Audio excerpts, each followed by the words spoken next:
Gracias por continuar con nosotros en tu programa Torre Médica. En esta ocasión es para mí un honor presentar a nuestro invitado estrella, un maestro y gran médico, el doctor Víctor Lara. ¿Cómo está, doctor? Es un placer y muy agradecido por la invitación, como siempre. Muchas gracias. Él es pediatra y, bueno, aparte, pues nos viene a platicar su experiencia sobre el tema de gastroenteritis en esta etapa pediátrica, ¿verdad, doctor? A sus órdenes. Muchas gracias. Maestro, decíamos ya en la primera entrevista con el doctor Jesús Márquez sobre algo que vale la pena recalcarlo. Alguien con una trayectoria tan amplia como es usted como pediatra y a la vez como neonatólogo, los padres de repente forzamos al pediatra a que todo cuadro de diarrea pues lo vinculamos con un proceso infeccioso, maestro. Pero yo creo que es importante, primero que nada, evaluar, revisar en este caso al menor, ya sea en etapas lactantes y postlactantes, en la condición en la que no toda diarrea está vinculada a un proceso infeccioso. ¿Cómo evaluarlo en un bebé? Mira, es un punto que es muy importante. Yo creo que lo más real es que verdaderamente es un motivo de angustia para los padres, especialmente para la mamá. Los cuadros de diarrea en niños, sobre todo en los niños menores de 5 años, es un verdadero conflicto que nos hace precisamente, uno, a la mami angustiarse mucho, y a nosotros tal vez la mejor orientación que podemos hacer es que llegar al diagnóstico lo más pronto posible. Y yo quisiera recalcar, no hay que dar antibióticos en primer punto hasta que nosotros podamos identificar la causa de la diarrea. Obviamente, a diferencia de los adultos, aquí tenemos diarreas no infecciosas que están concomitantes con algunas partes de intolerancia digestiva a los lácteos, por ejemplo. Cada día hemos encontrado que es mucho más frecuente en recién nacidos y en neonatos. Es en el primer año de vida muy frecuente datos de intolerancia a la lactosa como una causa no infecciosa de diarrea. Entonces sí tiene que ser un factor importante. El diagnóstico tiene que ser preciso y, como lo habían platicado ya anteriormente, el diagnóstico de una citología fecal, una citología fecal es muy importante. Hacer análisis de la popó. Y lo más importante es comunicarse obviamente con su pediatra lo más pronto posible para tratar de evitar que el niño pueda llegar a deshidratarse y pueda complicar el manejo integral de una diarrea en un recién nacido, en un lactante y un preescolar. De repente yo siento que hemos dejado de recurrir a esto que es la citología fecal, que en la etapa formativa de uno como médico era un parteaguas, hacer un barrido, hacer una tinción de una laminilla y poder ver si las células que estaban ahí y la presencia o no de bacterias o de algún otro microorganismo que pudiera hacernos pensar de manera afanosa si esto estaba relacionado con una condición de tipo infecciosa, ¿no? Porque no todo proceso diarreico se vincula a bacterias, no todo proceso diarreico se vincula a virus, no todo a parásitos. Por lo tanto, hacer una diferenciación clínica y monitorizarlo, que la parte pilar en los menores desde épocas antiguas es la deshidratación, que fue una causa de mortalidad muy importante y que, bueno, como parte de la evolución en el ámbito de la salud, pues se ha ido moderando por condiciones en que el suero oral ocupó un lugar prioritario y obtuvo de alguna manera un lugar para que el padre le diera de manera temprana una sustitución al menor a través de las pérdidas gastrointestinales. Pero, maestro, retomando el punto, no a la autoprescripción por parte, en este caso, de los padres, porque el menor no lo puede hacer por sí solo, pero sin embargo, fortalecer y redoblar que la evaluación primaria de un menor puede hacer la diferencia, porque también esa falta de equilibrio en la flora intestinal hace que se alarguen los cuadros, ¿no? Es correcto. Y déjame decirte que en mi papel de pediatra neonatólogo, aquí es donde tiene mucha importancia la lactancia materna.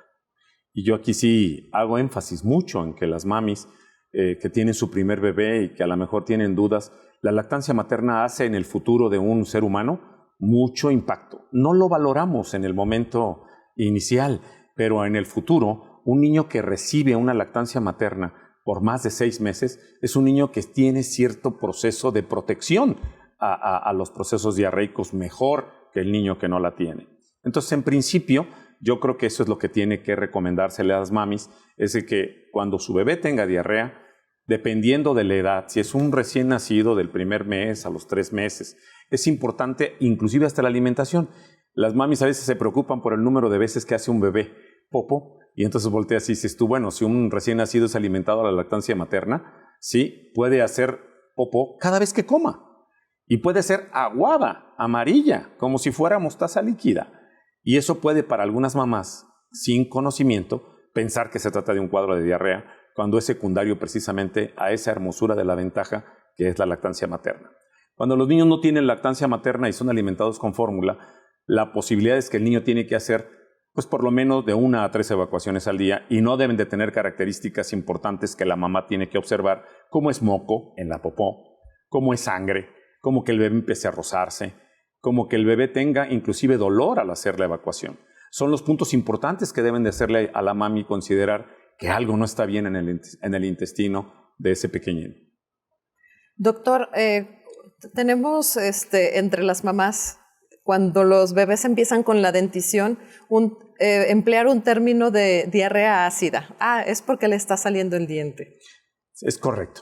Y eso es algo que inclusive a través de los tiempos, recordemos a mamá y abuelita que era clásico que dijeran que definitivamente las evacuaciones se hacían más ácidas. ¿Pero por qué? Porque hay cierto proceso de intolerancia a los lácteos, y entonces las evacuaciones se hacen más ácidas. Es clásico que el bebé pueda presentar rosaduras y que pueda tener un poquito de dolor al hacer popó en cuanto los dientes estén empezando a salir. Son los datos importantes que la mami tiene que considerar. Y entonces, si sabemos que un niño se deshidrata más rápido que un adulto con un proceso diarreico, ¿qué tanto tiempo tengo yo como mamá para acudir al médico y que esto no llegue a complicarse? Yo creo que tu pregunta es maravillosamente buena para orientar a las mamás que nos están escuchando, porque al final de cuentas yo creo que no debe percatarse ni dejar de ir con el médico, por lo menos informarnos. Yo, la cultura que tengo con mis pacientes pediátricos es cuando veas que algo está fuera de lo comúnmente normal o lo que el niño hace, porque tú me puedes decir, bueno, mi bebé hace regularmente 1 o 2 evacuaciones al día,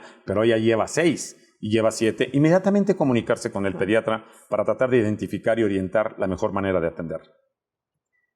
La cuestión de tipo educativa y la cuestión de tipo educar, las madres o las mamás primerizas son las que de alguna manera, algunas son más preocuponas.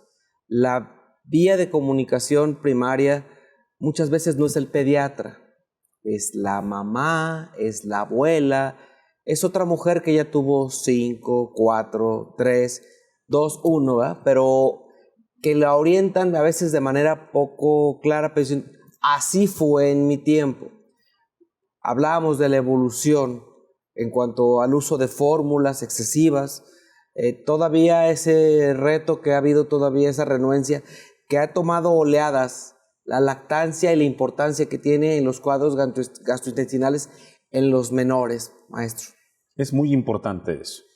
Y déjame decirte que puedo decir que a través de los años que tengo de pediatra, sí ha habido un cambio característico, y eso es de que los muchachos, los jóvenes que tienen familia, y que las mamis jóvenes a veces dejan de creer como lo hacíamos nosotros en nuestro tiempo de nuestra mamá. Y entonces la mamá muchas de las veces hacía estrategias de el tecito, ya sea un té de cualquiera de las hierbas que están incluidas en lo que la mamá tenía, el agua de arroz, la maicena en agua, ¿sí? O hasta, ¿por qué no decirlo? Hasta el agua el agua del pulque tierno, que le decían las mamis, para que lo utilizaban precisamente para la diarrea. Yo creo que lo importante de las mamis para orientarlas es cuando su hijo tenga la presencia de un cuadro diarreico en donde la evacuación tenga cualquiera de las características que yo mencioné, más si se agrega obviamente la fiebre, pues debe ser más preocupante. Pero cuando no hay fiebre, lo ideal es observar las características de las evacuaciones e inmediatamente comentarlo con su pediatra, que lo que yo haría es hacer un moco fecal, que a diferencia de lo que es una PCR, que es cara, yo te diría que un moco fecal es muy barato y es sencillo de hacer. La recomendación es que pongan un plastiquito en el pañal, plástico, para que eviten que se absorba en el pañal la popó y que de ahí se pueda tomar la muestra. Y hacer un moco fecal, como tú lo acabas de describir hace rato, creo que sería una muy buena orientación para poder identificar la causa de la diarrea y actuar a la brevedad posible con el tratamiento. Una medicina práctica y de consultorio, le llamo yo, digo que la evolución de la medicina, tanto para clínico pero seguir siendo más clínicos nos permite poder hacer un diagnóstico temprano y cambiar mucho el pronóstico y la evolución. La hidratación es fundamental en todo momento, pero pilar es el no hacer uso inapropiado de medicamentos y mayormente en el menor. ¿Por qué? Porque no sabemos el origen de esto. Si fue algo, y mayormente que en el menor que se puede llevar a la boca todo. Sí, regularmente en el proceso de la consulta, como tú acabas de decir, y que precisamente ya lo habían comentado, el interrogatorio, la comunicación entre el médico y la mamá para poder identificar en un principio. Yo no doy antibiótico en la primera ocasión. Yo les digo, a ver, vámonos esperando. Hagamos esto de acuerdo después de haber escuchado a la mami cuáles son las características de las evacuaciones y cuál es la edad, porque a lo mejor hablamos de lo que tú mencionabas hace un momento de los dientes, pues llegamos a la conclusión de que podemos iniciar un manejo sin que tengamos que usar antibiótico. Yo sigo insistiendo que eso es algo que tú mencionas y que hay que ratificar. El antibiótico no es la primera elección en pediatría para las diarreas. Hay que ir con el médico, platicar con él, hacer el diagnóstico clínico de la posibilidad y después, si hay necesidad, lo más sencillo es un moco fecal. Y ya de ahí determinar la necesidad. Ya después se sigue el coprocultivo y, ¿por qué no?, a otras cosas más profundas cuando consideramos que la diarrea deja de ser aguda y se convierte en crónica. Esa parte, para la gente que nos ve en casita, la seguridad y la confianza, tanto de los padres hacia su pediatra, es algo que es un pilar que le va a dar la confianza y la seguridad de que el menor va a estar bien, que va a estar en buenas manos, pero que no perdamos que si no hacemos las cosas como es, podemos complicar la situación, llevar a una condición hasta de perforación intestinal al menor y ahí el escenario va a cambiar por completo. Es importante que lo entendamos. Esto pasa y también se traduce en el adulto. Yo creo que por eso lo invito a que se quede para que en la mesa de conclusiones que tenemos en el cierre de su programa de Torre Médica, junto con el doctor Jesús Márquez, hablemos de la importancia del manejo apropiado de la gastroenteritis tanto en el adulto como en el menor y entender que existen signos de alarma y que no todas las cuadros gastrointestinales se tratan con terapia antimicrobiana. ¿Nos acompaña? Claro. Continuamos en Torre Médica.